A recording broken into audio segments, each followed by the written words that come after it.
Good evening, Westport. Welcome to the election coverage, local election coverage. I'll be your host, Carrie Cunha, and we may have some people that'll pop in to say hello.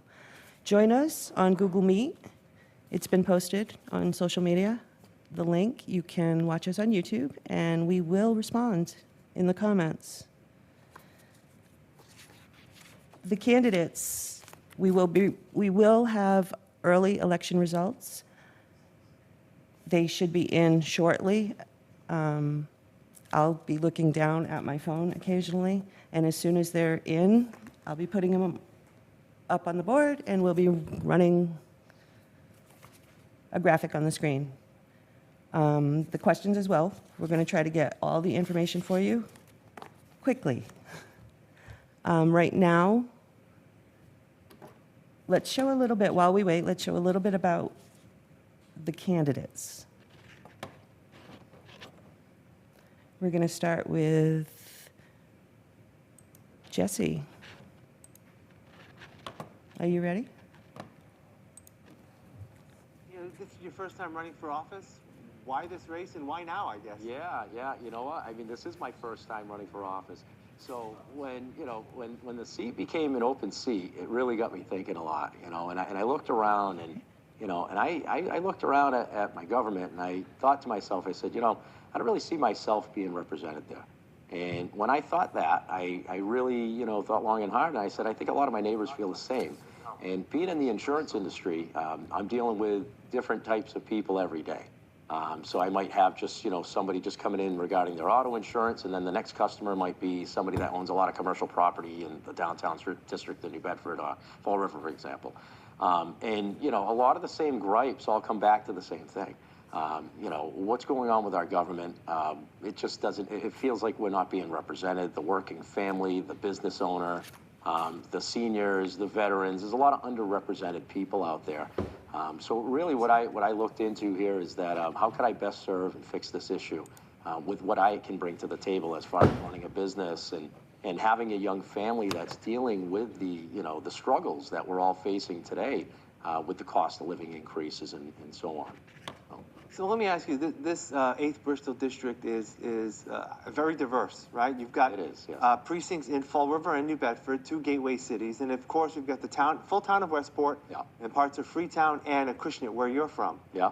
How do you plan to work with those divergent constituencies, if you will? You said you were born in New Bedford, so Yeah. you do have some sort of a city background. Again, your wife works there. Yeah. How do you balance those the interests of those diverse communities? Yeah, it is very different. I mean, you have a lot of agricultural and fishing, so a lot of farming and fishing, going on in this area. I have a lot of small business. It is very diverse, but I have a lot of good working relationships with the current delegation right now. One of my good friends is Chris Hendricks, who's a state representative right now. I helped him with his campaign in the beginning there. We go back to high school.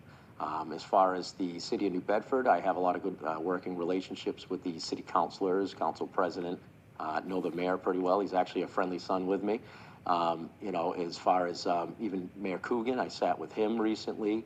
The select boards out in the towns like Freetown, for example. I know them all pretty well. I think that we can get some things done. The communication is open with me and them already. Now, let me ask you,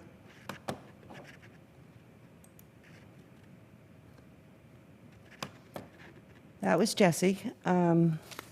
Independent. You heard what he said. Now I'd like to start with Laura. Are we having a technical difficulty? Oh, there we go.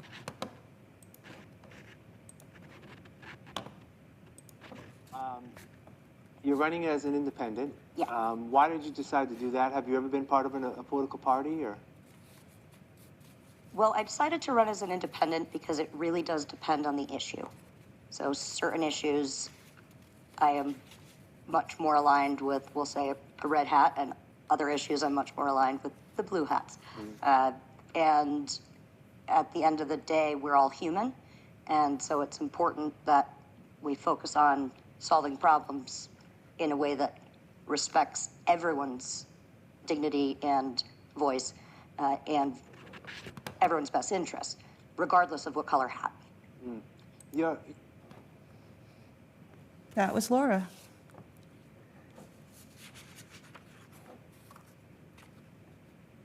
Sorry. First time. Now we'll listen to Manny Soares. elected a Westport selectman in 2023, I believe, last year. Correct? 2022. 2022. How has that role helped you maybe take this next step? I mean, how do you, treat that role in terms of how you can translate what you do there to the 8th Bristol District? Well, as I'm on the campaign trail, I've mentioned I'm not a career politician, I'm a businessman. I did get involved in politics during COVID because I thought I could help. And I ran for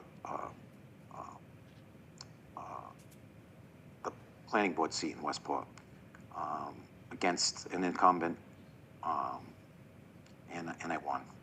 I got onto that to try to help and move Westport forward with some of the issues that they have. That are pretty much, as I travel the whole 8th district, it seems each and every town and city in this district, all the issues are the same. The affordability, the education, the environment, it's pretty consistent throughout the district. So at that point, going on the planning board, I started seeing some of the issues. We were coming out of COVID. We had, on a local level, governmental overreach and the Board of Health creating mandates. We actually, in Westport, our seniors, and, we got a section that we need sewer and water in Westport. There's 3,000 customers for Forever Water, actually, in that area. So we're actually successful in moving forward with the water main coming down Route 6. Long awaited. Going into this, we've had some pushback, but the state level came and funded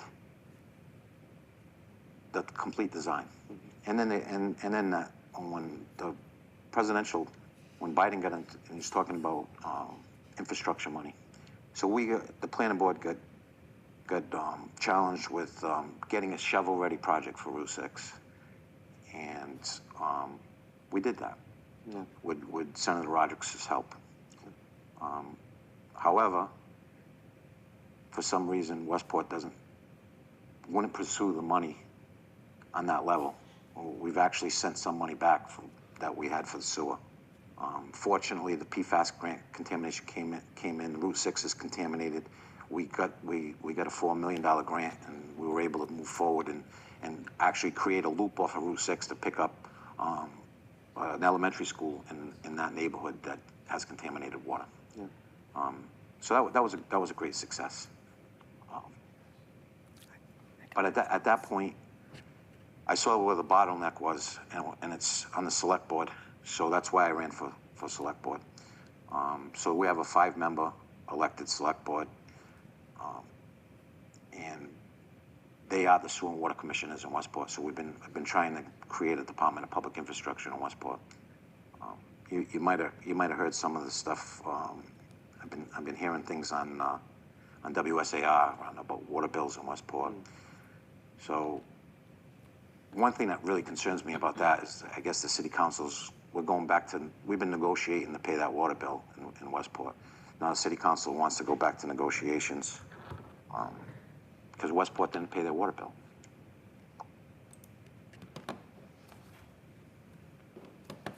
I've got some results. We've got Representative, General Court, District 1.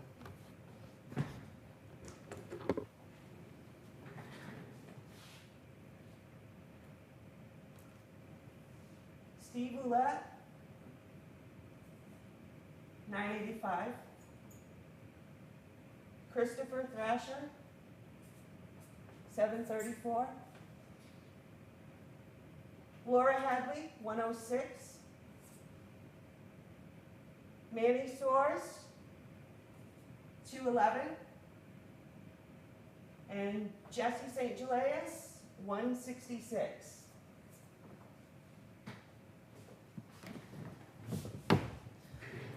I'll repeat near the microphone. Stephen Ouellette seems to be the winner in District 1 with 985.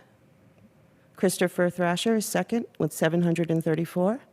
Laura Hadley third with, no, I'm sorry. Manny Soares third with 211. Laura Hadley, 106. And Jesse St. Gelais, 166. Total votes, 2,202. And we'll wait for the next set of early votes. And we'll go on to the next clip.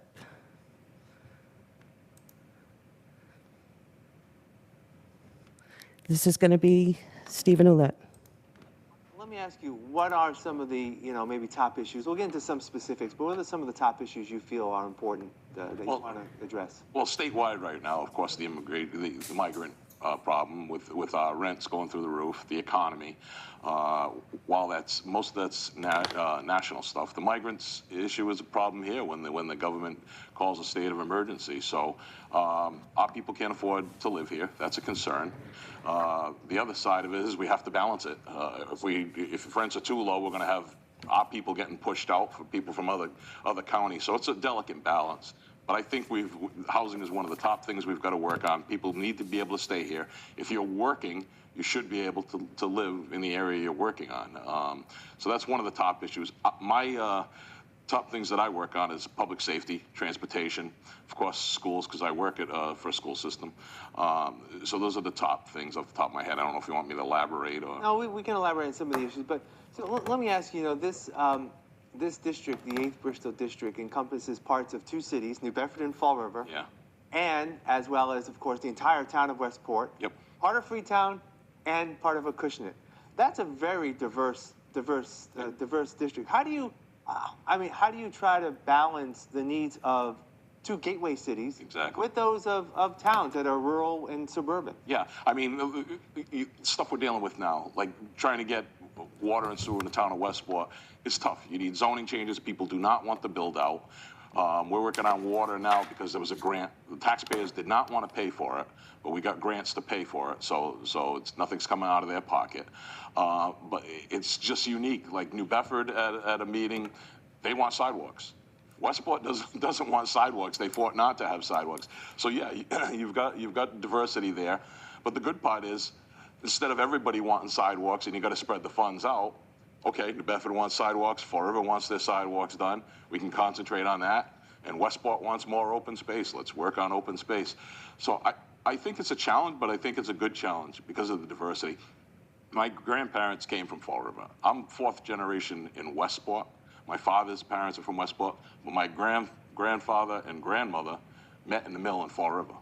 So I was in Fall River quite a bit when I was a kid growing up. My grandmother's brothers and sisters, some were on Brayton Avenue, some were on Stafford Road. We were down the Flint a lot. So, I know the area. I also worked a little bit in New Bedford. So the whole area I think is great. I've been here my whole life. So. Yeah. Well, let me talk about a couple of issues. Let's talk first in terms of. Next, we're going to see a clip. Christopher Thrasher. Let me ask you, let's get into, some of the issues that you feel are most important as you run. What would those be? Well, first and foremost, as I mentioned, I see where there are unfunded mandates coming down to the cities and towns that really make it difficult for cities and towns to balance their budgets. And I think that it's something that when you're dealing with a supermajority on Beacon Hill, you've got a situation where there's not a lot of ideas that get talked about that to actually fix things. There's a lot of, we saw it at the end of the legislative session. Really, there was a rush of bills there at the end that and very little actually got done. Of course, there've been some special sessions since then, but it's still clear to me that something's broken up there. And when you're dealing with a situation where affordability, inflation, yes, inflation's a national issue, but the affordability crisis really that's happening in Massachusetts, this is something we see it every day when we go to the grocery store. We see it every day when the cost of living just seems wildly out of proportion with any kind of increases when it comes to assistance or wages. And when you add on continued spending on things that may not necessarily be an everyday priority for individuals down here, it gets old when you see all of these wasted dollars that are going to programs that may or may not be a priority. And you see things, like I said, things that need to really be fixed, and somebody needs to go up to Beacon Hill with some ideas and Yeah. really bring a voice for the district to Beacon Hill. Can you give some examples? And that was Christopher. I just wanted to show you a little bit about each candidate. We pretty much know what they're all about. I want to take a little time to talk about the questions that are on the ballot. There's some confusion. We're still waiting for results as they come in. I'll let you know. If there's time, I have 2 more videos, small videos. 2 of the candidates made videos on YouTube, and that was some trouble. So I think they deserve for them to be shown. All right, let's talk about the questions. Question number 1, it allows audits of the Senate legislature, of the state legislature, I'm sorry. And that's pretty cut and dry, I think. There should be transparency. That's my personal opinion. It has nothing to do with Westport. So a yes vote would allow them to audit. A no vote will keep it the way it is now. We're going to go to question 2. It repeals the requirement to pass an academic competency exam in order to graduate from high school. Here in Massachusetts, we have the MCAS, and that's what they're referring to.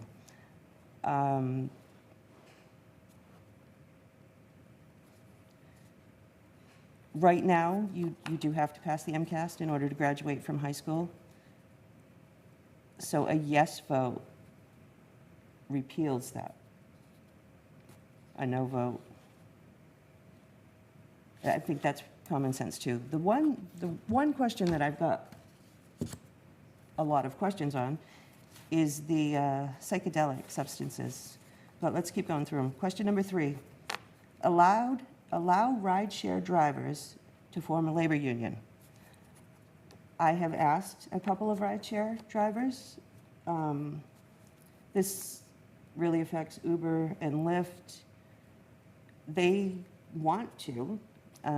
They say that they're only getting paid for the drop-off and the pickup. They don't get reimbursed for gas and other things that they need to do the job. Question number 4 is the magic mushrooms that everybody's talking about. Legalize certain psychedelic substances. Medical data is promising, controlled in low dosage, controlled by a doctor, in low dose. I've done a little bit of research, and it seems to work well, or work similar to a Xanax or something like that for nerves. It's been replacing those types of medications.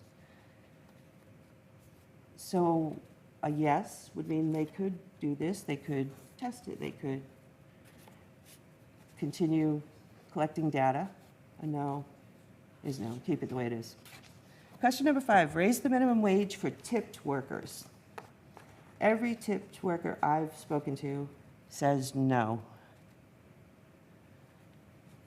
I'm sorry, I'm getting bad news from Precinct E. The machine is down. Precinct E. We may not get results from Precinct E. They're estimating 3 to 4 hours. But we should get the rest. Question 5, raising the minimum wage for tipped workers. They don't want to do this.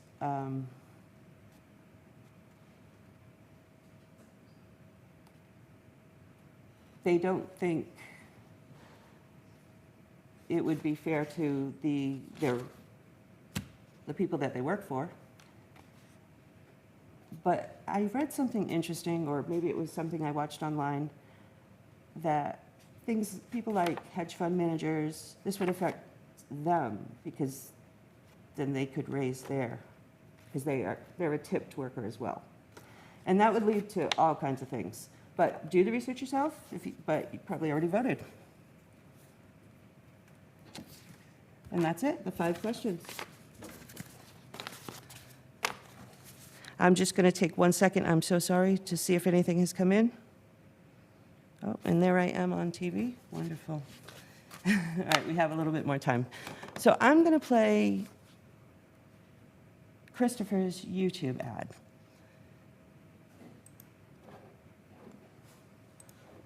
Thrasher here, running to be your state representative in the Massachusetts General Court, replacing Representative Paul Schmidt, who has served Westport for many years. I currently serve on the Westport School Committee, the Finance Committee, the Audit Committee, the Economic Development Task Force, and as the chair of the Long-Term Building Committee. I'm an attorney, a small business owner, and most importantly, a father. The beginning of my story starts in a pretty hardscrabble way. Growing up in a family struggling to make ends meet, but the values instilled in me from a young age, like working hard to improve your surroundings and your neighborhood, carried me to graduate from UMass Dartmouth and UMass School of Law to build my business, build my character, and now Ariana and I are building our family here in Westport with those same values that we all share, and a conviction to work every day to improve the lives of our family, our friends, and our neighborhoods, and our town, and that's why I'm running. I believe that there are 3 core pillars of being a truly effective legislator. They are constituent service, the ability to get things done, and fresh, actionable ideas. First and foremost, a good representative needs to be accessible and responsive to the people in the district. I believe in being available, listening to your concerns, and being ready and able to solve problems, not just during election season, but all year round. It's about making sure that no matter how small the issue or big, making sure that your voice is heard and acted upon.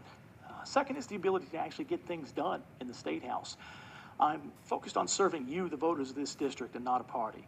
And with so few Republicans in the State House, that means I will automatically be placed on more committees and have a greater voice on a variety of issues.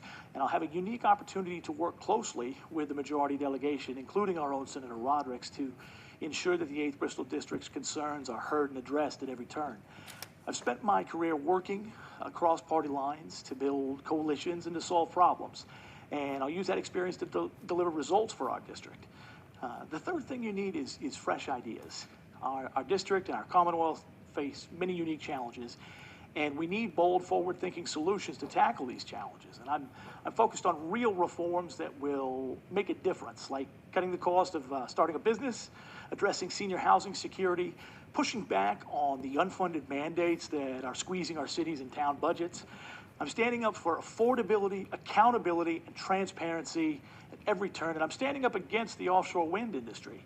I'm not afraid to challenge the status quo if it means finding solutions that truly work for our neighborhoods. And I pledge to you that I will represent our district at every turn, not just vote for the party line. I believe it's time for action that is laser focused on representing you, the voter of the district. And I want to take a to-do list up to Beacon Hill, not an agenda. And that to-do list comes directly from you. You can reach me anytime at 508-938-9220. It's 508-938-9220. And you can check out the website at votethrasher.com and at facebook.com/votethrasher. This is Christopher Thrasher, and I am asking for and would be honored to have your vote so that I can make your voice heard on Beacon Hill. Thank you. Christopher Thrasher here, running. And that was Christopher. Before we go to the next video, I've reached out to all the candidates via their social media. We'd like to talk to the projected winner. You could either join Google Meet, or in your social media, you'll find my phone number. We'd love a call. You could thank Westport, and it would just be exciting to talk to the projected winner. Nothing has come in.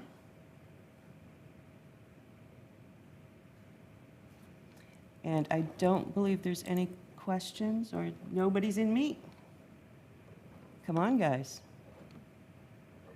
Let's listen to Steve.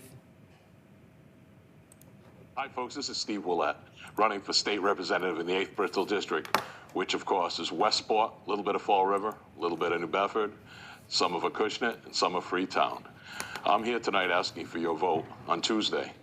It's getting close, folks, and I need all the help we can get as we move forward. I'm currently a Westport selectman. I've been doing so for 2 decades. I'm in my 8th term. I'm also the facilities director for Acushnet Public Schools. While in Westport, I worked my way up, if you will. I started as a call firefighter when I was young, then became a Westport Reserve police officer for 19 years until becoming the selectman. Part of the selectman's job is being a police commissioner, so I moved on from the police department. I've done numerous things to help this community, including getting our roadways done, upgrading traffic signals. This current cable system we worked on, we made an advisory committee and did upgrades on that. Bike and walking committee, we hope to have a bike trail in the north end of town and some walking trails. So there's numerous issues. I know this is only a few minutes to go over it, but I really need your vote on Tuesday, November 5th, to get things moving forward. Website is a Facebook redirect page. It's Elect Willett. The spelling is behind me, OUELLETTE. If you'd like to contact me, my home number is 508-677-0905. I certainly hope I can depend on your vote on November 5th. Thank you. Most people have no. And that was Steve.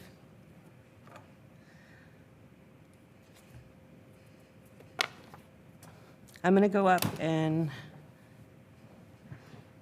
write Precinct E.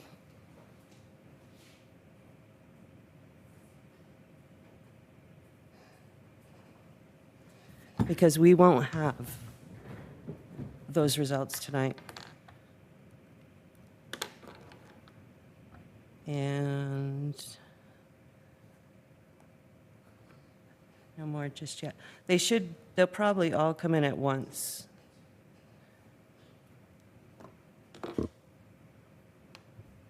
If you'd like to communicate, talk with us, interact in any way, you have 2 ways to join. You can join through Google Meet or YouTube, and you can talk to us through YouTube. But if you want to be part of this, you would have to join Google Meet. And let me bring up Meet. I'm the only one in there. You don't even have to put your camera on. Come on, guys.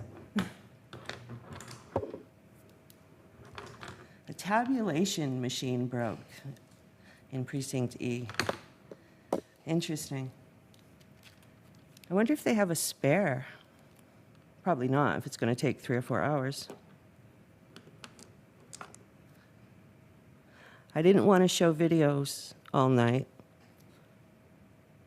I was hoping for audience participation and pop-in visitors. But we could continue with videos. I did reach out. I couldn't reach out to Laura. I couldn't find her social media, Laura Hadley, but I offer the same to you. If you'd like to join and let us know. It's funny that only 1 result came out.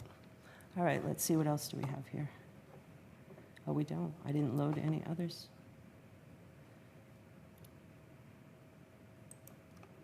What was wonderful was, you don't have to go to my screen. If you don't want to, you can stay on me. I'm just gonna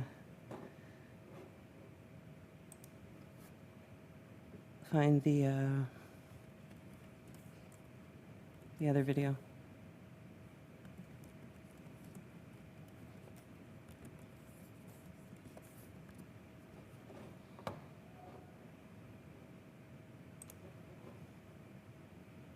Anton? I'm going to show you bits and pieces of this one. We're going to scroll past the beginning. Oh, this is not even the right one.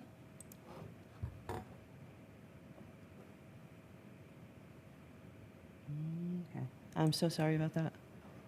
Liberty Mutual customized my car insurance, so I saved $800. You don't want to. With the money I saved, I thought I'd get a wax figure of myself.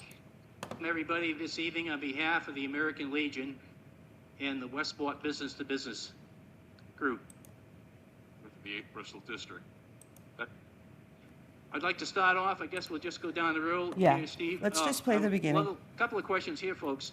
I know some folks like to walk around. The mics are better if you talk into them the way I'm talking into them. And I think then we could project voices a lot easier. So I would suggest that maybe you sit down for your comments instead of coming to the podium. If you're more comfortable, come to the podium, fine. You're welcome to do that, just talk into it. But don't stop walking around with the mics because I think you're going to have some problems. Okay? So we'll start off and we'll have 2 minutes each for each candidate and then we'll proceed from there. Thank you. Steve. Prefer we stay put? Whatever you We'll stay put.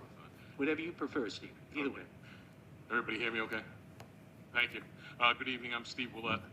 I'd like to thank the organizers for putting this forum together, my family and team for being here, and all of you for coming out tonight.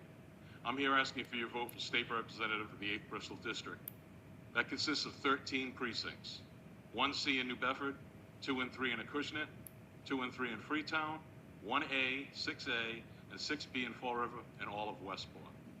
I have the honor of currently working in 2 of those communities. Acushnet is their school's facilities director, and the Westport Select Board, where I've been serving for over 20 years, along with serving on numerous boards and committees. I was also a reserve police officer in Westport for nearly 20 years and served as a call firefighter. I've had the pleasure of working with current Representative Paul Schmidt on a variety of issues affecting both of those communities. I'm proud to have had his endorsement, along with Senator Rodericks, and 2 of my colleagues on our select board, Chairperson Shauna Tees and Clerk Craig Dutra.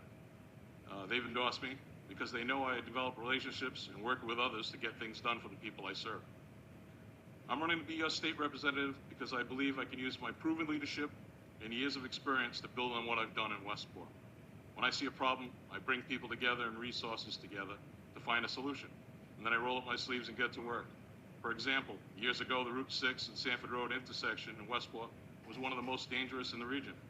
After a series of major accidents, I created a task force to address the issue. We worked with our legislators, state and regional agencies to solve the problem.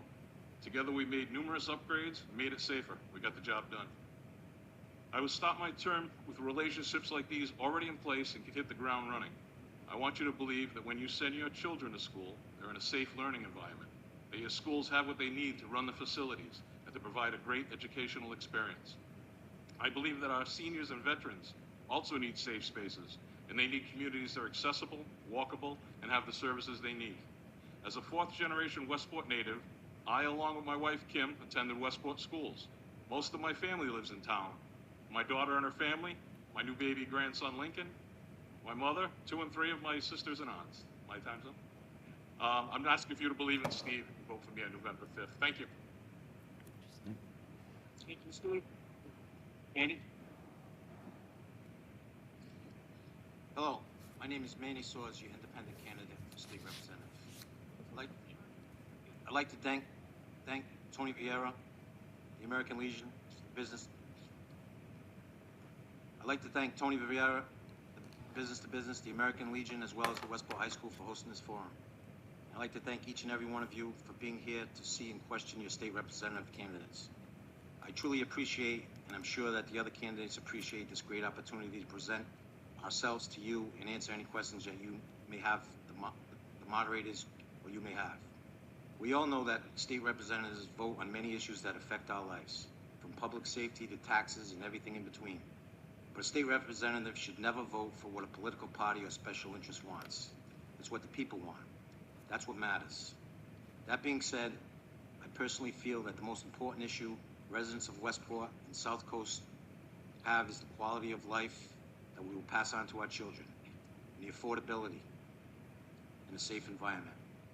And this financial duty is not just a city or a town's responsibility. This is also the duty and fiscal responsibility of our state government. As your state representative, I intend on being a strong advocate for the state to utilize some of the tax dollars that we all have been paying forever to make sure that our families at least have clean drinking water and a safe living environment and working environment. I, Manny Soares, humbly and respectfully ask for your consideration for voting for me, Manny Soares, for Westport in the 8th District Bristol State Representative. You can count on me as your representative to never vote for special interests or along party lines.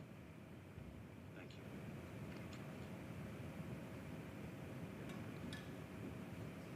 you. Laura? Good evening. Thank you all for coming. Thank you very much to all of those who organized it. And thank you for your consideration. I am asking for your vote on November 5th. I grew up in this area, graduated from Bishop Conley High School, went to UMass Amherst, went to law school, moved back initially to Boston, where I worked at a large law firm and negotiated and facilitated billion-dollar real estate development projects. I then transitioned to focusing on critical infrastructure resiliency and cybersecurity and other infrastructure issues at a very large scale, at which point I decided to move home and focus on what matters in my hometown and where I'm from. And since that time, I've been here and practicing law and also cleaning water through phytoremediation and other natural techniques. I understand that we are at a critical juncture, that there is a lot of division in politics generally, and having a dialogue, a real meaningful dialogue where everyone's voice is heard, respected, and listened to is absolutely essential for a functioning democracy. And I know that at the State House, I will be able to do that despite the bipartisan structure. A big focus is on making sure that our environmental policies and our environmental projects are done in a way that benefits everyone and that is looking forward into the next 100 years, not backwards. And it's also critically important for our communities to make sure that our tax dollars are being put to good use for everyone's benefit. Thank you for your time, and I look forward to answering further questions.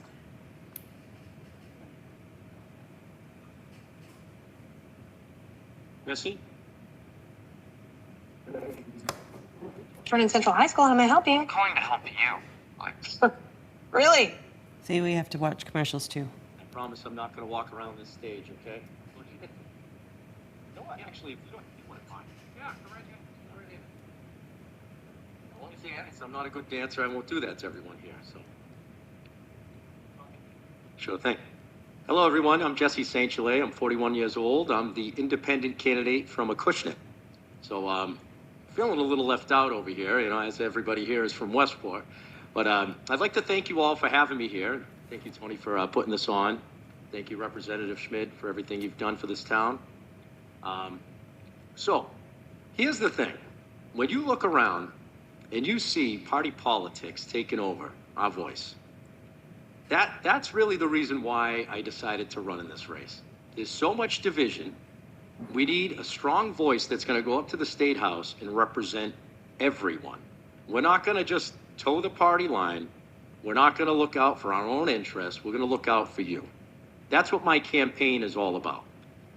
What I look to use is my experience running my insurance agency. For the last 25 years, I've been, actually a lot of you out there I insure in this town too, and recognize a couple familiar faces here. But I've been protecting your most valuable assets for a long time, and your lives, and your family members. Now, what I look to do is I look to use that experience that I have running a business and walking and knocking and talking to people to get business from people. Now, I've been doing that. I've actually touched probably about 6,000 doorsteps at this point over here. I feel it's very important to go ahead and walk, knock, and talk and listen, more importantly than anything, to all of you out here. And that's what my campaign's been about, is finding out what you want me to do as your representative. And And I think that's very important when you make your decision on November 5th, is that you need to look at your candidate and make sure that they're already doing the work for you. Because if they're not doing it now, they're not going to do it when they get elected. So I just want to keep that very clear with everyone. But I'll tell you right now, we have a lot of working families out there. They're struggling. We have seniors that are barely making ends meet, veterans that are feeling unappreciated. We have business owners that feel like they don't have a voice at the State House. And we have mental illness and drugs taking over. And they're taking our loved ones away from us. We need to address these issues and stop running on it as far as just to get elected. Let's get to work and let's get results that we all deserve. So as your independent voice, trust me, I don't have a problem with anybody being a Democrat or Republican or anything like that. Let's all come together, get rid of the division, and let's just get results that we all deserve. Thank you. Thank you, Jesse. Chris? It's time for action. And it's time for our district to have a representative. We're still not? Well, don't want me yelling, trust me. So I'll tell you it's time for action. And it's time for our district to have a representative who listens to you. It's time to start taking care of our seniors. It's time to start taking care of our veterans and our schools instead of throwing away billions of unaccounted for tax dollars on a manufactured migrant crisis. It's time for young working families like yours and mine to be able to afford a home, to be able to afford our groceries, to be able to afford to take care of our kids and sometimes our parents. It's time for us to recognize that the policies coming from the Democratic supermajority on Beacon Hill are tearing apart our families and they're destroying our economy. They're destroying our environment with so-called clean energy that only serves to pollute our waters, soil our beaches, kill our fishing industry, and raise our power bills even more. It's time for a representative that understands what it means to respect the will of the voters of the district, who understands that being an effective legislator is more than just saying people over party, and it's more than just being a cog in a party machine. It's time for something different. It's time for someone to stand up for accountability and transparency and for affordability in this state. My name is Christopher Thrasher, and I'm asking for your vote because it's time for action that makes your voice heard loud and clear over all the noise and all the confusion. And don't let anyone tell you that we can't solve these problems, because we can. It just takes one thing, and that's action. Thank you. Thank you. Nothing is in yet. Where are my little elves? We were promised early results. I'm literally just showing video clips until the results come in. Trying to stretch the time. I'm not going to run all night, but we'll go for a little bit longer. I'm going to go back to this video right now, but I'll find something better after this. Thank you, folks. I appreciate that. I know sometimes that timing gets a little messy, but we're pretty flexible with that. Steve, I think we probably cut you off more than anybody else, and that's because you're closest to this end and you saw them going on. But I may call upon one of our members of the Board of Health that I see in the audience here that maybe could. Thank you, Tony. Actually, I wish I could. I'm a recovering grocer, and I haven't actually had my hand directly in business for 10 years, but I have had in the last few years my hand deeply involved in the Finance Committee. And so what I would like to do, if I can shift gears just a little bit and ask everybody, I'm going to do it this way, okay? Hello, If a man wears this, I he's don't definitely understand. getting I lucky never- tonight. Most jeans are I either never get super commercials when I baggy- watch government TV. I don't know why Yes. it's doing it. One of the things, and I'm speaking as a taxpayer and not for the finance committee, so I want to make that very, very clear. But one of the things that Westport and area towns face all the time is finance, of course. I mean, there's never enough money to go around. There's always wants and needs that we all face. And one of the primary ways that Westport is able to supplement a pretty tight budget when it comes to Prop 2.5 and property tax is the cherry sheet. Now, the cherry sheet, if you don't know, is local aid that comes from the state, pardon me, and over the years, and Google, I have to say, search engines can be your best friend or your worst enemy. But I did go over and did a lot of work on the Department of Local Services website recently, and found that from 2019 to 2024, the state contributed or sent back to Westport a total of $44,181,000, give or take. Having said that, if the state, because it's a convoluted formula that they use in almost every single category, it varies by year. If we had simply taken in 2019 that number and increased it by the consumer price index of any given year in the same time, Westport would have received $50,000, $606,000 for it. So we're in a deficit based on what we actually got versus what we could have gotten with just a simple CPI increase of about $6,500,000. What I'd like to do is just ask everybody here what your thoughts are, what you think can be done about it, if anything, and what your recommendation would be moving forward vis-a-vis the formulas that are used and working with the legislature.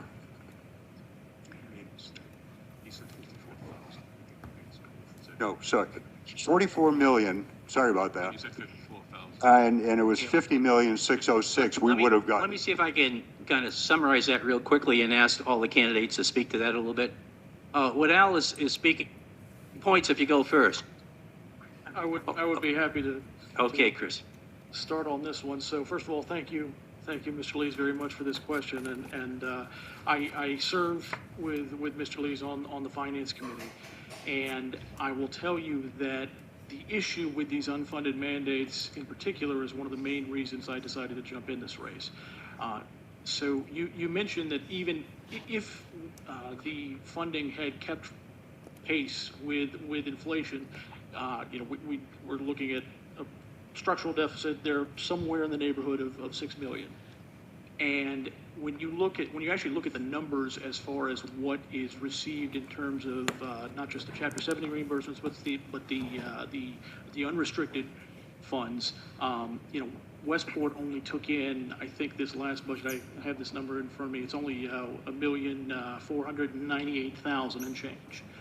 And when you look at the amount of services that all the towns in the Commonwealth and in this district are providing, these structural deficits exist not just in Westport, but in many other towns. And this speaks to a need to not only go and do the dirty work of trying to figure out how these formulas need to be adjusted, but it also does speak to priorities. And in the last year of Charlie Baker's Chris, let's wrap it up if we could. Second? Let's wrap it up if we could on that. Well, I'll tell you this, in the last year of Charlie Baker's administration, there was a nearly $5 billion surplus that the state had. Now, last year, the budget deficit before the supplemental bills was $149 million. That's a deficit. That speaks to a lack of understanding of what really are priorities that move the needle and that will actually help cities and towns meet their obligations and again be able to keep taxes down. The bottom line is we need an entire reevaluation of these funding formulas from top to bottom. And that's something that it's going to be very difficult to do if we just keep electing the same type of party up there. So there you go. Okay, we got one response. Thank you, Chris. Who's next? Who wants to be next? Clear? I'm going to pause it right here because we got some more results. This is from Baressi's Heights, I think. Yes. I already wrote them on the board. Stephen Ouellette, 269. Christopher Thrasher won this one, 306.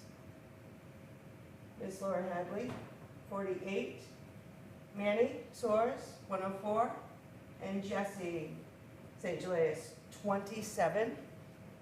I added another column for Michael Rodrigues. He got 554 votes. We'll go back to the video as they're coming in. Wait, Steve, you can talk into it. Sure, I can tell you as a selectman, it's come up numerous times where I've called Paul or Mike and said, hey, what's the story? We're hosting one of the biggest beaches in the state. Our town is split with state highways. We're split by Route 88. We're split by 177 the other way. We've got 195 and Route 6. We use a heck of a lot of public service. So I take their word for it. Hey, look, we're going to try to get you earmarks. We're going to, what you don't get straight up regarding the Cherry Street, we're going to help you out in other areas. And they've come through. We've $100,000 earmark, if you will, or a grant to help us with the old high school to do studies and whatnot. $1 million for Route 6. So, and Horseneck, there's been a heck of a lot of money put into it, and we now get a host fee for cars going in there. It helps our public safety, goes specifically for public safety in our town. So there's been other ways to make up for some of the funds. Obviously, we want to try to get the most we can, but I've been fairly happy with what we got when we asked for it to help our community. But again, yes, we want to keep chipping away and get what we can. Thank you. Next. Greg Wigan. Laura's good. Okay, Laura, go for it. My initial impression is that at the bare minimum, the amount should be increased based on CPI. There are so many programs that similarly have not had funding increases in a decade. Disabled seniors, inflation's going through the roof, and the CPI, Consumer Price Index, is a reflection of that. So to the extent that the cherry sheet formulas are not keeping pace with inflation, that is absolutely something that needs to be addressed forthwith. To be candid, I have not looked at the details of the cherry sheet formulas, and so if elected, when elected, I shall do that. And if there are adjustments to the formulas that need to be made, then so be it. Bottom line, keeping funding in line with inflation based on the CPI, because that's the most reliable indicator, is common sense, really. As far as unfunded mandates go, I completely agree that it's just unacceptable. I don't know if folks are aware, in 1997, there were policy changes made that made all regulatory programs in Massachusetts have to be self-funded. That means the Department of Environmental Protection has to get funding from fines and fees. This is not the case in the vast majority of states, and frankly, it's just really bad policy. It flips the whole structure around. So to have unfunded mandates and to have unfunded regulatory programs that then shift the burden and the cost to individual taxpayers and to municipalities is unacceptable, and adjusting that forthwith is very, very important, and one of the main agenda items that I will be working on so that people don't have to suffer. We shouldn't bear the costs individually as taxpayers or individually as a town. Thank you, Laura. Okay, got two left. Who's next? I'll flip a coin. I'll go next. Okay, Manny said he's last. You're supposed to, if you say something, you have to go next. So you're next, Manny. Okay, thank you. Talk into the mic. Get a move that mic. I'd like to thank Laura for that on the unfunded mandates. I mean, that was one of the reasons I ran for planning board 4 years ago, was a local unfunded mandate. I was fortunate enough last week to sit down with Roderick's and some of the department heads in town over a round table for lunch. And he, you know, both Paul and Mike have done great things for the town. And they've brought a lot to the table. And one of the things that Mike was talking about with our department heads are other ways and things that we need to pursue, such as grants. We, you know, other than the team that we've built on the planning board, we, you know, the fire department, the police department, they've been chasing the grants. On the select board's level, I really think that they're falling behind. We need to empower somebody to be a grant writer. The money's there. We need to chase it, bring it back to Westport, make up the difference from the cherry sheet. It's there. You know, they were talking about ambulances and fire engines and stuff like that, different things you can get to, so that you can keep the money that comes from to operate and not buy equipment, get grants for specific equipment, stuff like that. We just got to keep pursuing it. We just had the assistant town planner leave. Our planning department has brought millions into the town just this last year. I was talking to Chairman Mr. Whiten, and I believe we're ready to put the other person. We've interviewed, and we're going to hire another person, so we'll be full staff there again and continue that work. But we can't do this by Proposition 2.5 override. Our families, you know, what the town's feeling, the families are feeling it worse. The seniors, the veterans, our youth, they can't put any more in. We got to do what we got to do to help them. Thank you. Jesse? Yep, last but not least, sorry. So unfunded mandates, I mean, that in a nutshell, does that make any sense to the average person, right? We have these unfunded mandates. We have our government basically proposing something, forcing us to do something when we don't have a way to pay for it. We need to foster growth for business. We need to make sure that business can thrive in all of our communities. We need somebody that's going to go up there at the State House and advocate for that and be strong about it and be able to work with everyone on both sides of the aisle. One thing that you got to worry about here is that if you do have somebody playing on the back bench, they're not going to get anything done. If you have somebody that's going to go up there guns blazing, they're not going to get anything done. If you have somebody that's going to go up there and work with everyone, they will get something done.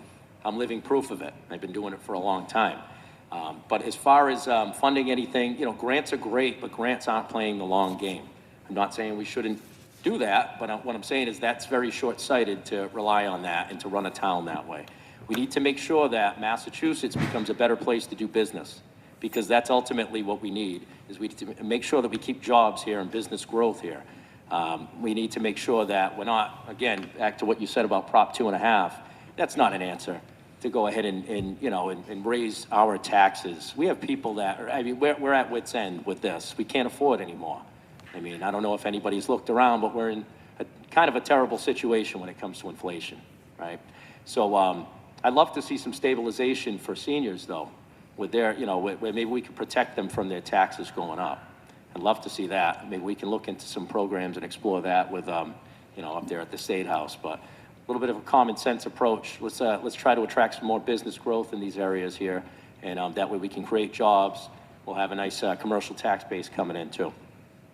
Thank you. I'm going to pause right here. We got results from Cotel Heights in Fall River. We didn't get the breakdown. We only got that there were 636 ballots were turned in. There's no breakdown report. I don't know if they'll turn the breakdown over or if we're going to have to wait. We'll keep an eye out. Back to the video. Thank you, candidates, for your comments. I want to give Mr. Lees an opportunity to follow up from his perspective on what he heard. Yeah, just very, very briefly. I have a copy here from the Mass Association of School Superintendents, unfunded and underfunded state and federal education mandates. 9 pages long, single-spaced. 9 pages. Secondly, I want to just quickly do a few comments here. Recent article, State Auditor in the Boston Globe, State Auditor DeZoglio issued a scathing audit of the Massachusetts legislature. The pushback from legislative leaders was swift and predictable. She loudly criticized the legislatures of one of the most opaque legislative bodies in the country. In 2022, and I think this gets to the point that we're talking about right here, Susan Bump, who was the auditor at the time, identified $1.2 billion in unfunded mandates, the biggest chunk relating to school transportation and special ed. State law prohibits unfunded mandates requiring the legislature to fund anything it requires cities and towns to do, but practically, lawmakers either often ignore these obligations or they appropriate only a portion of mandated expenses for school transportation, in her example. The rest of it falls onto us, which takes away from funding for other sources. Grants, in my opinion, are not they're nice, but they're not a solution. You know, hope is not a strategy. And lastly, on August 28th, WGBH asked, why does the Massachusetts legislature wait so long to do so much? The answer, according to many, with the fact that the power in both House and Senate has become increasingly concentrated in the hands of the leadership and their lieutenants. Now, none of this is surprising, and I'm going to end it with this, but grants are great. Grants are necessary, but they are not a guarantee. What we need is to have a legislative action that solidifies a solid funding source for all the towns and creates funding for the mandates that we don't really have a lot of say in. So I'll leave it at that. Thank you, Al. Before we leave the business portion of this forum, I think I need to speak on behalf of small businesses when you're dealing with the state. And there are folks that are specialize in that area a little bit. So I'm speaking on behalf of the small businesses through business to business. Please take a look at that. And it's easy to run a business locally and be very competitive and provide a service to the community as a small business. But once the state gets into that, unless there's a better appreciation for the regional parts of that, it's very difficult. A business almost has to make a decision, do I work for the state and work for bidding processes through the state, or do I work as an independent businessman and serve my community? You can't do both. The margins are different when you do that. So I said that on behalf of some folks that are sitting in the audience but don't want to address that, so I am doing that. I will recognize the audience in a second, but Donna, if you had something, by all means, you raised you. You want to come up to the mic, or?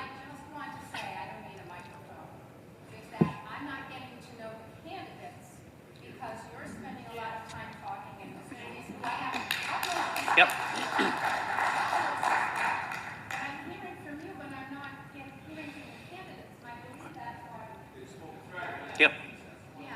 So instead of making policy statements or statements about the state of Massachusetts, pose it in a question for the candidates so we can hear their response. Well, that's what Al was trying to do. We will cut down as we make the presentation part of it, but we were trying to clarify that. Is Ray here this evening? Ray was speaking. Ray was going to be speaking on behalf of the agricultural community, and he was going to propose a couple of questions that the agriculture community had they wanted to address.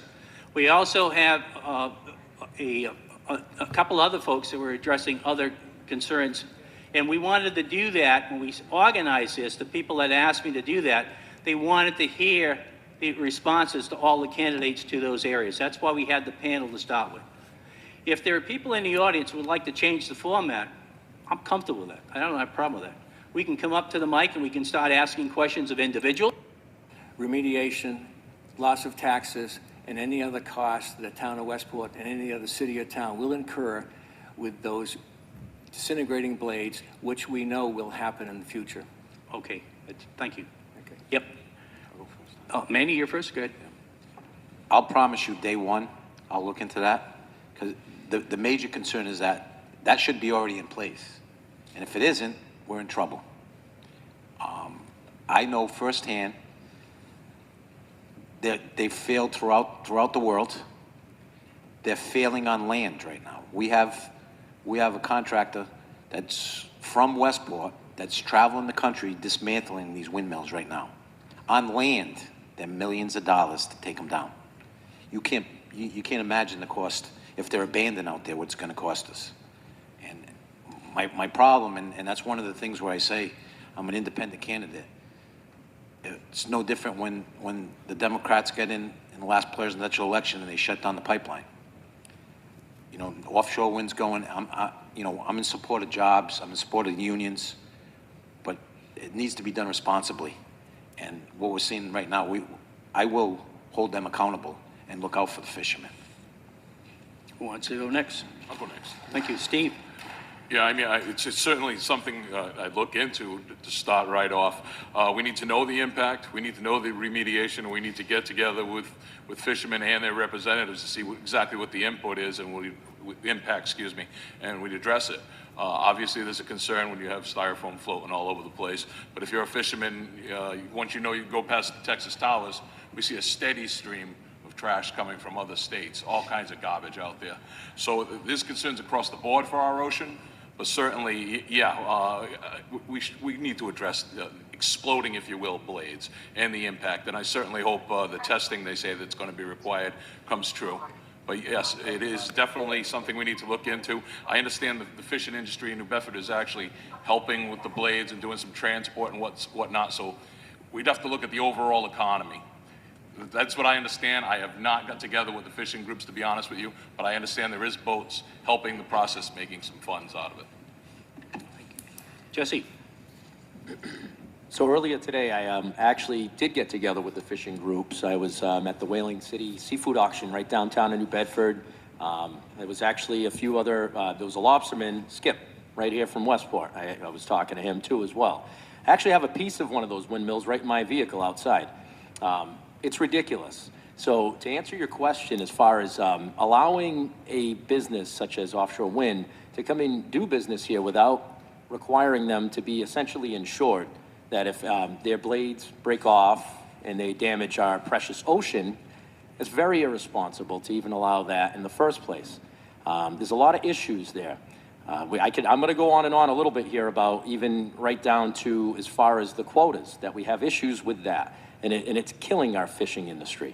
Our fishing industry, not only is it our fishing industry, and we bring in food for our tables, that also affects everyone, because the people that work in that industry, you have a lot of businesses that run based on that industry. So if you don't have people that have a job because they're being forced out because of wind, let's say, for example, then guess what? They're not going to be sitting down at your restaurant, shopping at your store, insuring with my business, for, let's say, for example, buying a home or doing anything for that matter. So it is going to be a widened effect here if we don't really put the brakes on it and start listening to our people that are out there fishing those waters and get a very accurate assessment on what's going on. They are the experts. We have to listen to them. Today, I was listening to them. I think that all of us candidates should make the time to listen to the people that are in the business. The boots on the ground, that's it. That's who you listen to. And shame on anyone that hasn't educated themselves on that and actually spoke to these people and listened to them. Again, keep that in mind when you go to vote. I'm one of those people. Again, my job is to go out there and find the answers. My job is to get elected and represent all of you. My job is to bring home the bacon, local aid we were just talking about. We need to go up there and get that. We can't be putting it on our backs anymore. But we got to pump the brakes here on this. Now, I'm for all forms of energy, but we have to pump the brakes. We're killing an industry. And I know there's a lot of fishermen out here that I've spoken to that rely on that. So we need to really, really take a hard look here and listen to people like that man right there. Thank you. Thank you, Jesse.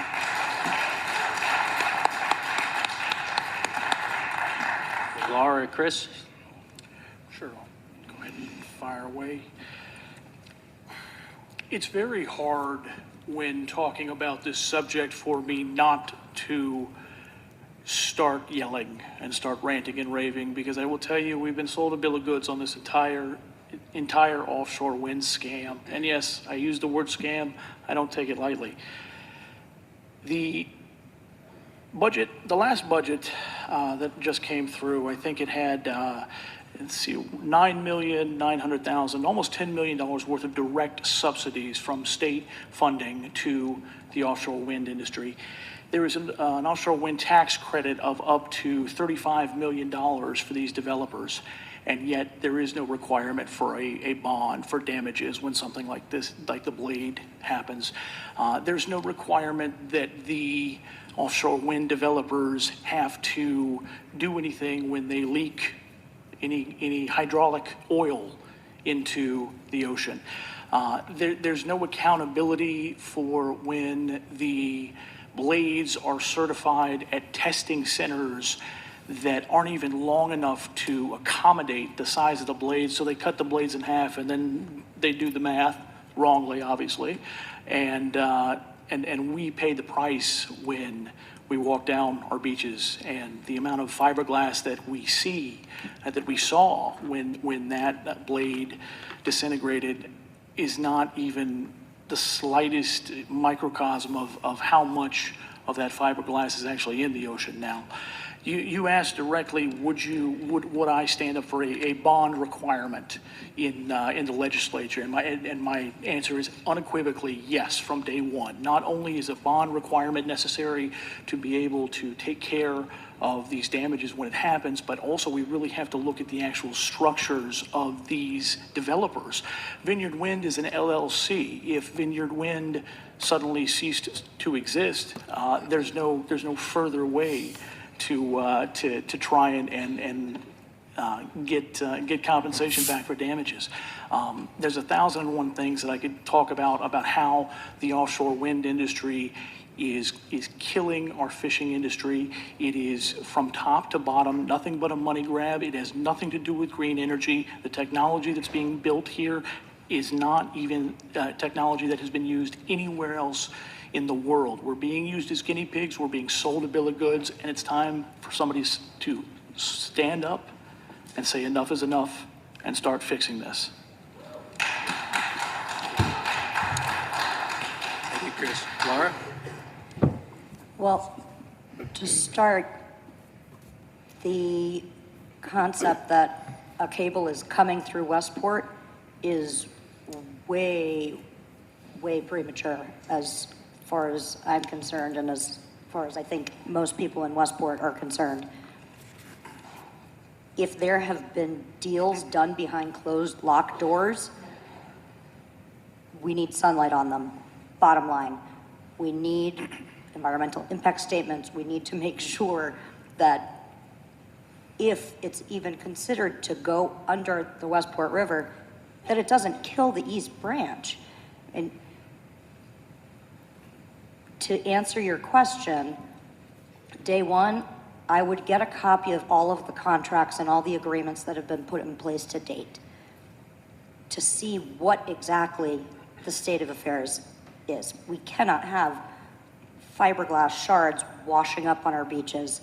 We can't have our fishing industry crippled by good intentions. It is not in everyone's best interest. As far as a bond requirement, I would first look at the contracts and the structure that is currently in place. I have not been able to find complete copies of them, so I have not been able to review them yet. And it seems like a bond would be a logical way to protect our community. At the end of the day, our community cannot and should not suffer trying to advance green energy while being a guinea pig. We need to definitely pump the brakes as far as if there are things in the works, which in New Bedford at the debate, it sounded like it's already being built, which is appalling. That's appalling. We can't have backroom deals being pushed through without anybody knowing. It's unacceptable. And as far as the windmills offshore go, we do need to have quite a few discussions to consider whether or not we are okay with this as a community. And our fishing industry does need to be very much involved in any discussions. We absolutely have to move forward, if at all, in a prudent manner. The idea that they're just going to put a cable in is absolutely unacceptable, violative of so many laws, and it's wrong. And we urgently need transparency, radical transparency, especially on something that affects everyone. We definitely need transparency. Thank you, Laura. Appreciate it. Okay, what the next phase we're going to do now is we have a podium down here with a mic. We're going to invite questions from the audience, and just raise your hand. I'll recognize you. Come up and you can ask the question. John, looks like you've got your hand up. George, you'll be next. And anybody, just get your hands up, and when somebody finishes, we'll bring you down and you can ask your questions. My name's John Bullard, and I serve on the Westport Planning Board, and also chair the Climate Resilience Committee. And I just need to address some of the discussion on fishing and wind, because there's an awful lot of misinformation that's. John, let me help. You might have come in a little bit later. This isn't going to be a debate back and forth. We're trying to listen as much as we can to the candidates on issues too, so, okay? Sure. But I was talking to the CFO of South Coast Wind 2 or 3 days ago about the possibility of running cable up the Westport River, and he said, no, we're going up the Sakonnet River. So when you talk about running a cable up Westport, that's just not happening. Now, I do agree that, and there is an offshore wind advisory committee in Westport, which Try to get to the question, John. Very good. Well, the fishing industry, which I've worked with for about 50 years, does not think like one entity. And I would just make the point, and perhaps I'd phrase it this way, Tony. John Herron, who I've worked with when I was regional administrator for NOAA, made a second request which no one addressed, which was, would you work to support the local purchase of fish, the way that's often done with agriculture? And that's a great idea. And perhaps you could address that. I would just say that New Bedford is supporting offshore wind and commercial fishing. For 20 years, it's been the #1 fishing port in the country. And somehow the fishermen in New Bedford think they can do fishing and offshore wind. So you might think about a little bit about why are those fishermen who are the #1 fishermen in the country think that they can make money in offshore wind before you start to ban offshore wind. Why do they think they can make money? But my question is, John's question about supporting a buy local, the way we do with farmers, the buy local in fish. That's a good question, and you didn't address that one. So would you think about that? Because there is a role you could do with state, getting hospitals to buy fish and other big institutional buyers. The state taking, what John is saying, the state taking the lead. We did this in agriculture locally, where there's a difference between agriculture from farming and fishing as far as the percentage and everything. I think this is a perfect example of forgive the pun, but it's a rising tide lifts all boats situation. I think there's a way to increase the food security grants programs in general to bring up purchases of local fish and local catches. And I think that as far as when you're talking about the matching program, matching to buyers to local suppliers, that is something that certainly needs to increase. And I think that there's always going to be opportunities in the legislature to try and advance those things. I do want to go back to one thing on the offshore wind, and I will say that as far as the coexistence goes, the Port of New Bedford just the other day said that the latest round of leases that were presented were egregiously encroaching on some of the best scalloping areas out in the Atlantic Ocean, and there was serious concern there. A few weeks ago, there was an opening for the north terminal of the New Bedford port, and I was the only candidate out there walking with supporters of the fishing industry and those against the offshore wind boondoggle to protest some of the glad handing, I guess, that was going on behind closed doors with all sorts of dignitaries, including Senator Warren. And the bottom line is, you're right, not the fishing industry isn't a single voice. However, very clearly, if you talk to people on the boats, coming off the boats, if you talk to people who have been out there and they see the gargantuan size of these things, if you take a look at the numbers of the yield of the scallop harvest, you will see very clearly there are some grave effects happening, and it's only going to get worse if we don't put a stop to it. So, thank you. Chris, anybody else want to speak to this? Steve?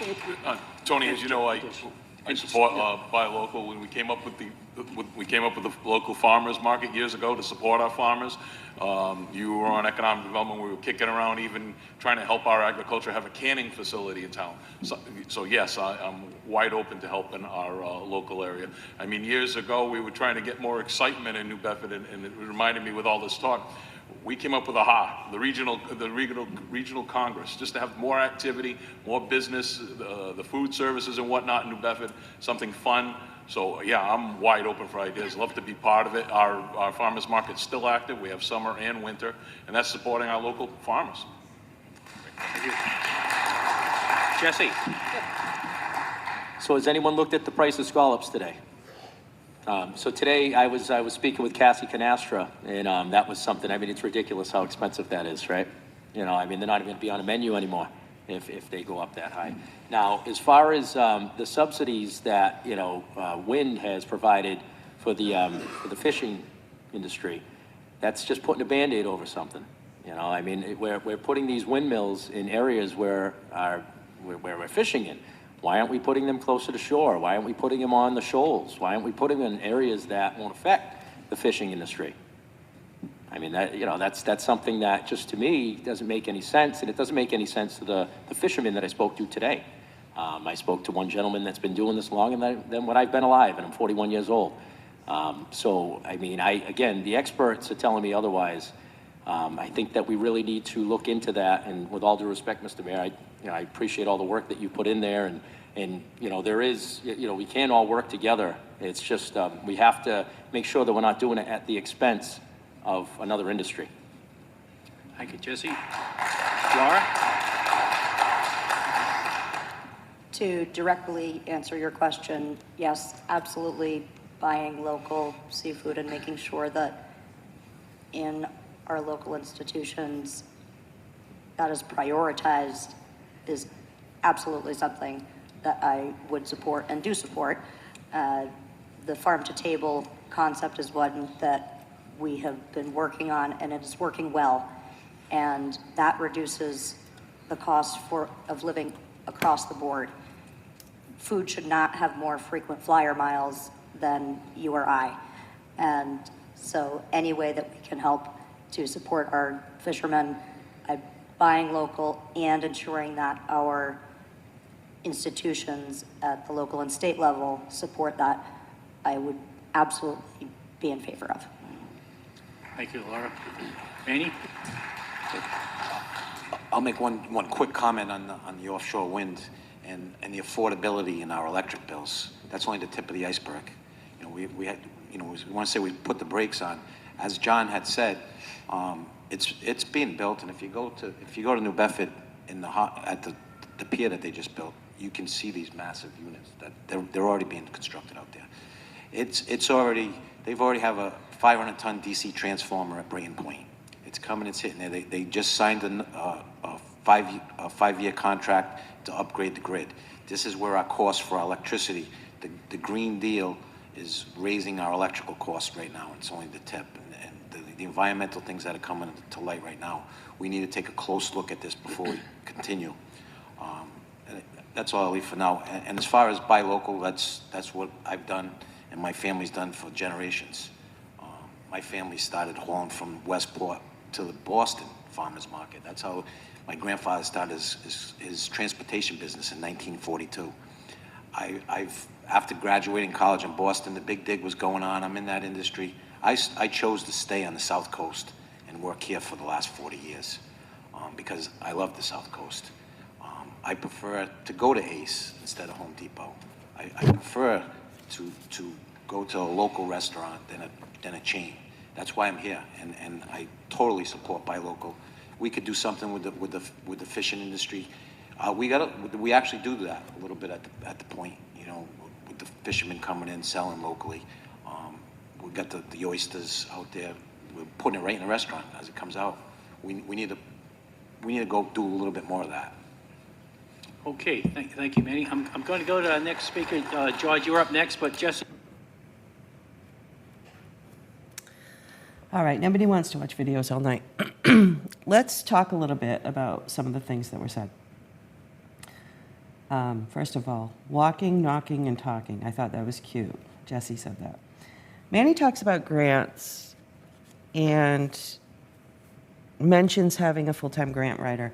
I was told by a couple different people in the town that if we were to hire a grant writer, then nobody else would be able to write the grants.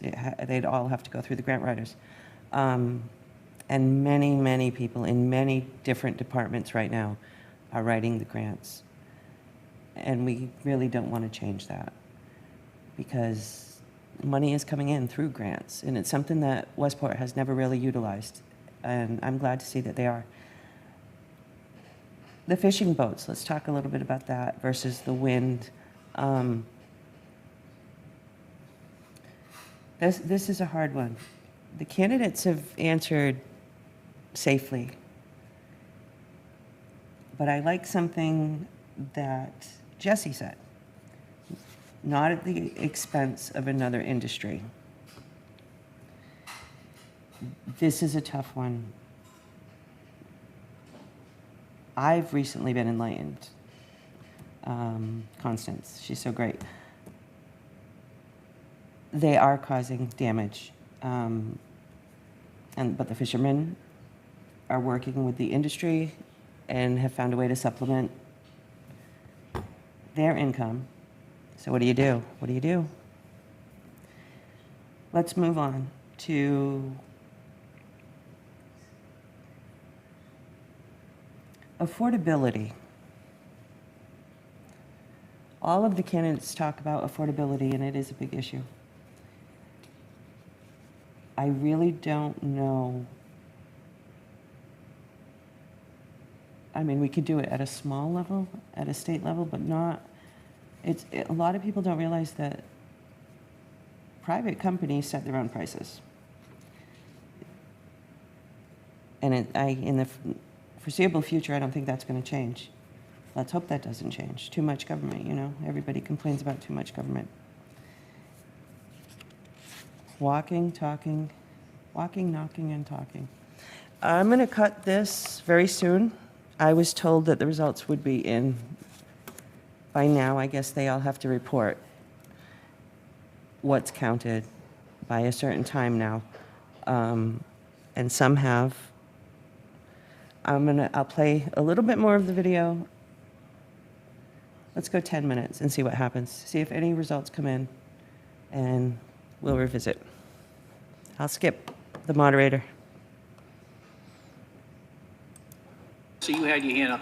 Did you want to say something? I just wanted to just follow up on that. I mean, again, when you look at like the headline that I think that Chris referred to earlier, just with, you know, Elephant Trunk, Delmarva, all that, and more regulation coming down, it's making it very difficult for scallops to be harvested. And that is the lifeblood of New Bedford, for sure. Okay. Just Thank wanted you. to bring that to light, that again, we need to make sure that we're not being restrictive on an industry. Okay, next speaker, and then hands up. Anybody else wants to be heard? Okay, Jeff and ma'am. I'm George Stelgis. I'm obviously a senior citizen and a retired soldier. And you've been talking about... And coach of the state... And volunteer coach for the state champion Westport soccer team. Yeah. Thank you. And a So, veteran. my question is for each candidate. And the question is this: what do you think is the most important issue facing Westport over the next year, and what do you plan to do about it?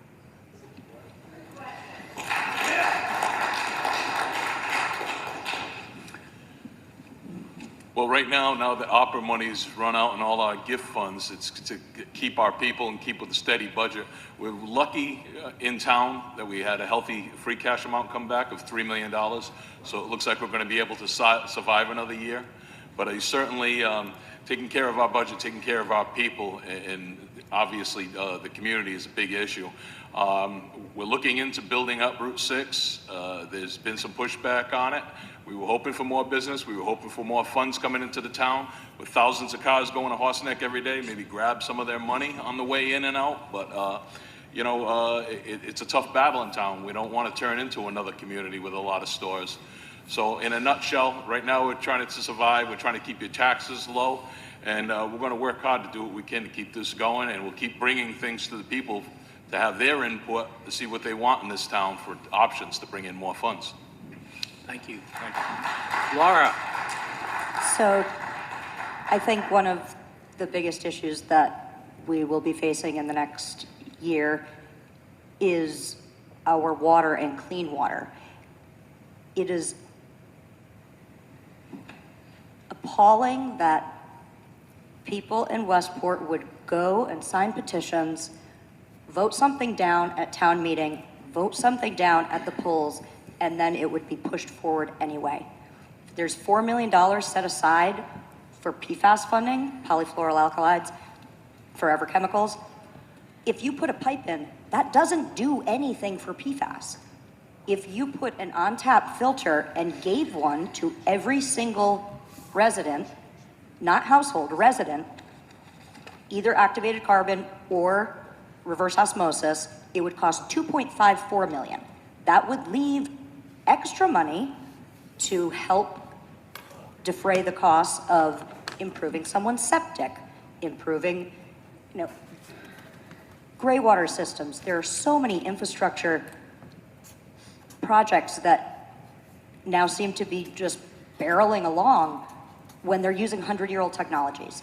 We need PFAS out of drinking water, so one of my main priorities would be making sure that the money that's allocated to take out PFAS is actually used for the technology that works to take out PFAS.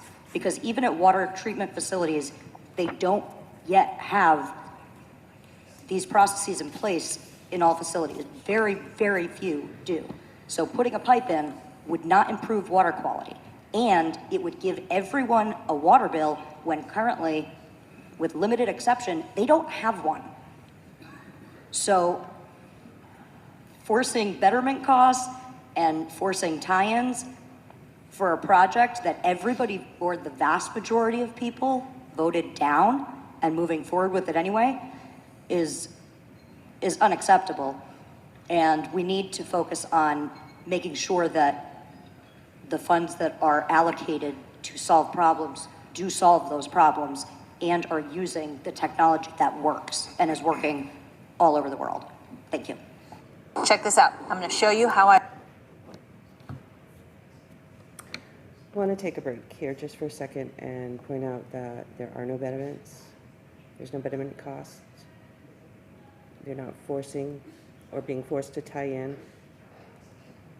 And let's I get afforded past this car. commercial.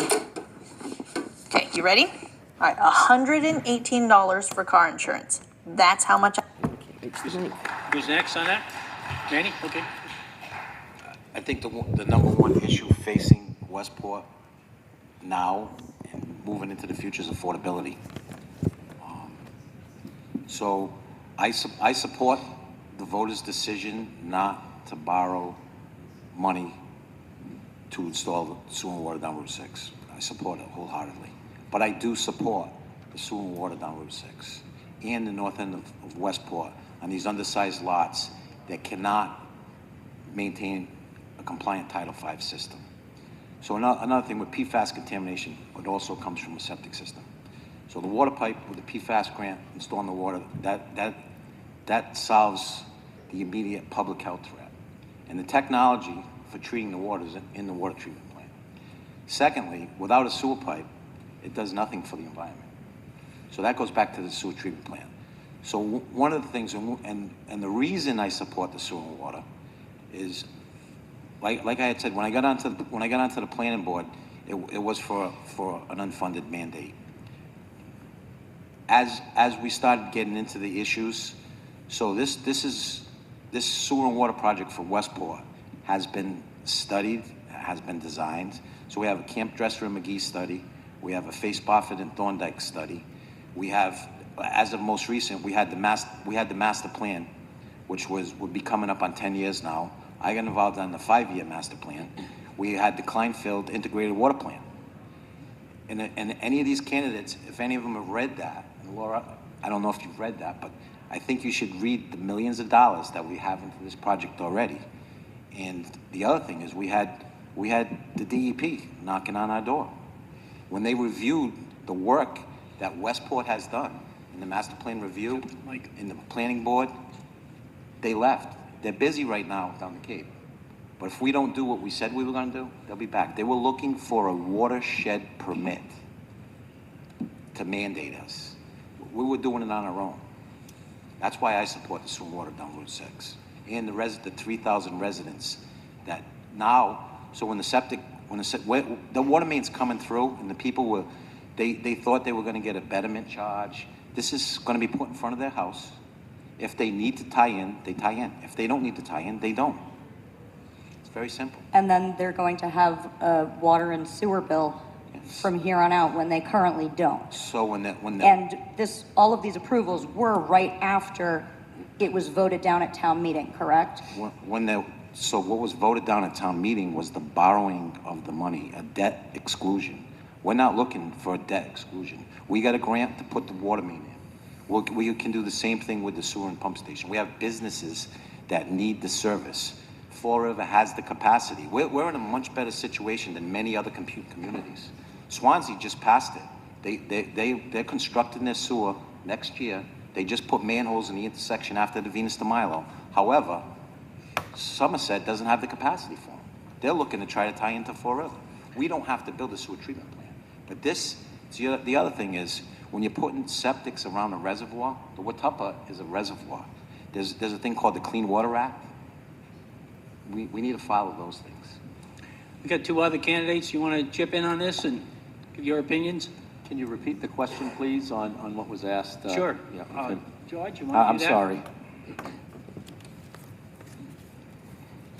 So what I wanted to know is what you think is the most important issue facing Westport over the next year and how you plan to address it. Thank you. Yep, so I think that one of the biggest issues here is that you have representation that didn't listen to the people, because I think the people spoke very clear and loud about being forced into paying for something that they don't want to pay for. So, I mean, everyone wants clean water, that's fine. I have private water and sewer at my home, and I love it. And I think I don't have any chemicals in there. It's great, you know, and I'll tell you what, right now, I wouldn't want to be forced into having to upgrade. It's very costly. A lot of people on fixed incomes out there. Very, very costly for them to upgrade. I don't think that's the right way to do it, to mandate somebody to have to do something that you know that they can't afford. I think we're all a little bit smarter than that we can find other ways. Westport has a very low tax rate, and that's great. That is great. What is it, 7.3%, whatever? Commercial, residential, that's good. I don't want to raise taxes on anyone around here. I want to make sure that we put our heads together and come up with real solutions, though. And again, if we bring in some business, I think that's a good way. I think that we need to have somebody that's going to be aggressive, though, and go up to the State House and ask for that local aid that you deserve over here. Because, you know, it shouldn't be put on the taxpayers' backs all the time. We had a lot of money. We had a surplus not too long ago. Let's not forget about that. There's been a little bit of mismanagement, actually a lot of mismanagement of our tax dollars spent on these little pet projects and these political things. Listen, we have to get back to representing our people in our communities. Westport is now handcuffed to the other 4 towns. We all got to work together. We all have needs. What can happen in New Bedford, for example, which has the smallest piece of representation, that can affect us here in Westport too. So we have to keep that in mind, that we all have to work together. You have to have a representative that is mindful of that we all, I represent all of those towns, and all of those towns have individual needs, and all of those towns do affect and have to work together. They affect each other. But again, forcing a mandate on someone that, you know, it's better. All right, guys, so when we do YouTube, we're on a time limit. The video would have to be reset. Since the machine is broken and Westport is tallying by hand, I think it's best we just call it a night. As soon as the results are out, I will spam them all over social media. See if I can get them on the TV, okay? So here from Westport, the Town Hall, 2024, good luck to all the candidates. We really can't call anything. We only have two posts in. Good luck. We'll see you next year.